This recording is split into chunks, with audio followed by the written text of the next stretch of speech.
Hello बच्चों, so let's solve this question and question says when acidulated water dilute H2SO4 solution is electrolyzed will the pH of solution be affected?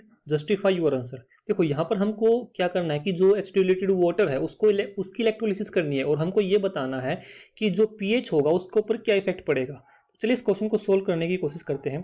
देखो यहाँ पर जो हमारा की concept रहेगा वो की कॉन्सेप्ट किसका रहेगा, वो की कॉन्सेप्ट रहेगा हमारा इलेक्ट्रोलिसिस का। ठीक है, तो यहां से मैं बोल सकता हूं ये क्वेश्चन किसका, इलेक्ट्रोलिसिस का क्वेश्चन है। अब इसमें हुआ क्या है कि हमारे पास जो एसिलेटेड वाटर है कि वाटर की इलेक्ट्रोलिसिस करनी है, क्योंकि डाइल्यूट H2SO4 का मतलब कि हमारे पास यहाँ पर वाटर एक्सेस में, तो वाटर की इलेक्ट्रोलिसिस करनी होगी।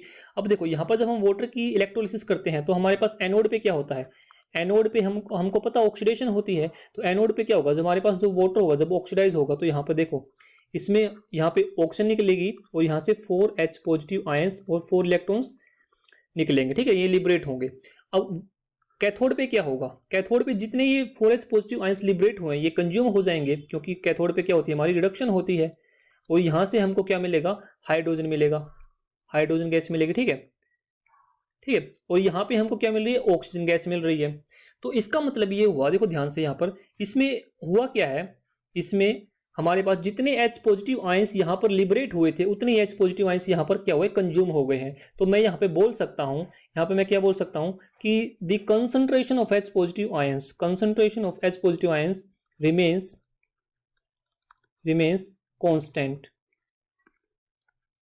ठीक है, जो H पॉजिटिव आयंस की जो कंसंट्रेशन है वो क्या आती है, कांस्टेंट रहती है। ठीक है, तो और हमको पता है, अब क्वेश्चन ये पूछ रहा है कि यहाँ पे पीएच ऑफ द सॉल्यूशन के ऊपर क्या इफेक्ट पड़ेगा। तो हमको पता है कि जो पीएच होता है वो पीएच किसके इक्वल होता है, पीएच होता है minus log of concentration of H positive ions.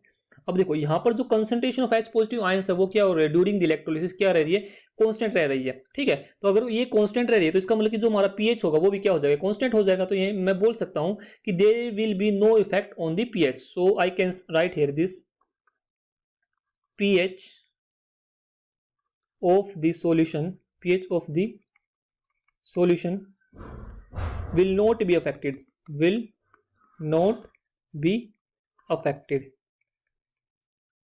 because of constant H plus ion concentration, constant H plus ion concentration, right? So this, so I hope this understood you very well. Thank you.